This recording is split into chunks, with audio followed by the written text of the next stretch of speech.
नमस्कार, AB star news देख रहे हैं आप और मैं हूं आपके साथ सोहन सिंह। वक्त हो चला है हमारी देवभूमि का, जिसमें बात करेंगे उत्तराखंड की तमाम अहम खबरों की।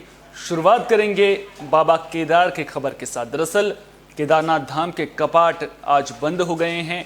आपको बता दें कि शीतकालीन प्रवास बाबा केदार का ओंकारेश्वर मंदिर में रहेगा। तो बाबा केदार के धाम केदारनाथ मंदिर के कपाट भैया दूज के मौके पर वैदिक मंत्रोच्चारण के साथ शीतकाल के लिए बंद कर दिए गए हैं। इस दौरान मंदिर परिसर में काफी संख्या में भक्तगण मौजूद रहे। भैया दूज के पावन पर्व पर शनिवार को परंपरागत तरीके से भगवान आशुतोष के 11वें ज्योतिर्लिंग श्री केदारनाथ धाम के कपाट सुबह 8 बजे विधि विधान के साथ शीतकाल के लिए बंद कर दिए गए हैं। इस मौके पर सैकड़ों भक्तों ने बाबा के दर्शन कर पुण्य अर्जित किया। आपको बता दें कि सुबह 4 बजे से ही मंदिर में विशेष पूजा अर्चना शुरू हो गई थी। मुख्य पुजारी बागेशलिंग ने आराध्य का श्रृंगार कर आरती उतारी। इस मौके पर स्वयंभू लिंग को समाधि रूप देकर पुष्प और भस्म से ढका गया। भगवान की भोग मूर्तियों को चल विग्रह उत्सव डोली में विराजमान कर भक्तों के दर्शन के लिए कुछ देर मंदिर परिसर में रखा गया, जिसके बाद विधि विधान और धार्मिक परंपराओं के तहत सुबह 8 बजे केदारनाथ धाम के कपाट शीतकाल के लिए शुभ लग्न पर बंद कर दिए गए। इस दौरान बाबा केदार की डोली ने मंदिर की 3 परिक्रमा कर अपने शीतकालीन गद्य स्थल ओंकारेश्वर मंदिर ऊखीमठ के लिए प्रस्थान किया। 8 नवंबर को डोली अपने शीतकालीन गद्य स्थल ओंकारेश्वर मंदिर ऊखीमठ में 6 माह की शीतकालीन पूजा अर्चना के लिए विराजमान हो जाएगी।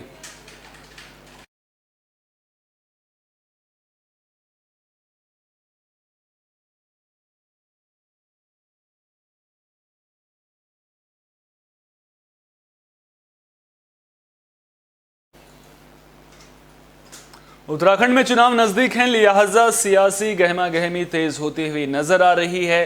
अब कांग्रेस पार्टी ने किसानों के गन्ना मूल्य के भुगतान को लेकर सरकार पर तंज कसा है, सरकार से सवाल पूछा है। लक्सर में पूर्व मुख्यमंत्री हरीश रावत ने शुगर मिल गेट पर 1 घंटे का मुखवास रखा।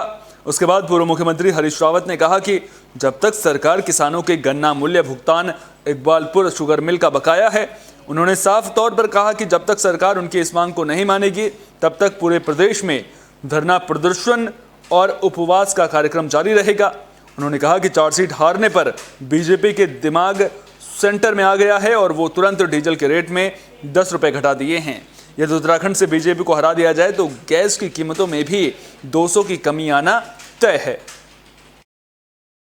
एक ही रास्ता है, कांग्रेस को लाइए और हम सत्ता में आते ही देवस्थानम बोर्ड के एक्ट को निरस्त कर देंगे और पुरानी परंपराओं के अनुसार ही हमारे मंदिरों का संचालन होगा। जी, गन्ना को लेकर के आज जिस तरह से उपवास हुआ है, ये रणनीति कहाँ तक कब तक चलेगी? कांग्रेस क्या करेगी? ये जब तक गन्ने का खरीद मूल्य ये घोषित नहीं करते और पिराई सत्र घोषित नहीं करते, खाद की उचित व्यवस्था नहीं करते आगे गेहूं के लिए, मटर आदि सब्जियों के लिए, और जब तक ये इकबालपुर चीनी मिल का किसानों के बकाये का भुगतान नहीं करते और जो है किसानों के लिए खाद की व्यवस्था नहीं करते हैं, तब तक हमारे उपवास का कार्यक्रम चलता रहेगा।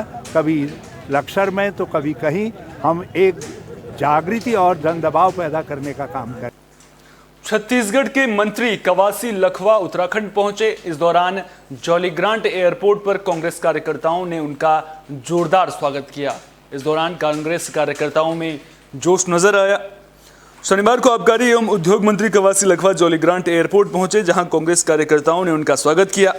इस दौरान उन्होंने कहा कि शनिवार को उत्तराखंड शांतिकुंज में पूजा अर्चना के बाद वो कल बद्रीनाथ के दर्शन करेंगे और उत्तराखंड के कल्चर और संस्कृति को जानेंगे। आपको बता दें कि उत्तराखंड की खूबसूरत वादियां पर्यटकों के साथ साथ मंत्रियों को भी खूब लुभाती हैं।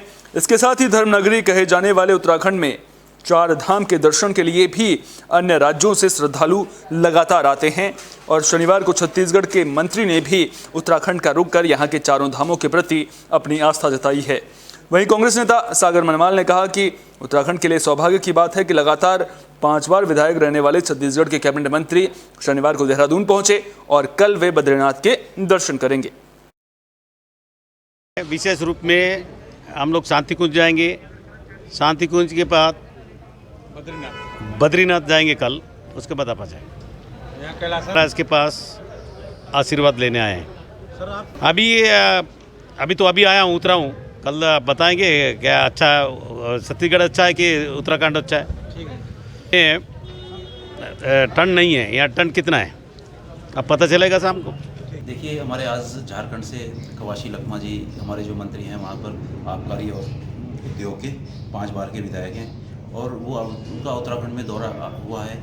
और जैसे कि अभी हरिद्वार दौरे पे हैं वो, उसके बाद उत्तराखंड में कई शीर्ष नेताओं से मिलेंगे और उत्तराखंड की पूरी जानकारी। कल बद्रीनाथ केदारनाथ का भी उनकी जो प्लानिंग है वो चल रही है वहाँ जाने की, और उत्तराखंड के बारे में वो जानकारी देंगे सेंटर। विशेष रूप में पौड़ी जिले में 2 दिवसीय मेले का आयोजन किया गया। कांडा मेला के नाम से मशहूर इस मेले में दूर दूर से लोग पहुंचे थे। आपको बता दें कि इस दौरान लोगों में उत्साह देखते ही बनता था। तो पौड़ी जिले के क्षेत्र में लगने वाला प्रसिद्ध 2 दिवसीय कांडा मेला खत्म हो गया है। दूर दराज से आए श्रद्धालुओं ने भगवान शिव को मधुघोष अर्पित किए।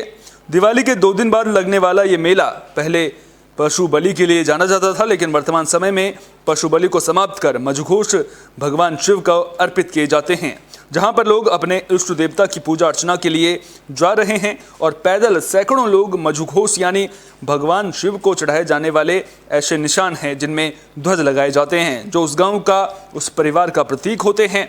जो मंदिर में पूजा अर्चना करने आते हैं वो यहाँ प्रतीक भी हैं। जब आदि गुरु शंकराचार्य केदारनाथ भगवान के पुनरुत्थान के लिए आए तो उन्होंने इस क्षेत्र को शिव क्षेत्र कहा और ग्रामीणों को यहाँ भव्य आयोजन करने के आदेश दिए, जिससे आज तक लोग इस मान्यता को मानते आ रहे हैं। पहले कालांतर में ये यहाँ पर बलि प्रथा थी, लेकिन बाद में इस प्रथा पर रोक लगा दी गई। कहा जाता है कि इस मेले में 12 पट्टियों के लोग यहाँ आकर अपनी मनोकामना पूर्ति के लिए प्रार्थना करते हैं।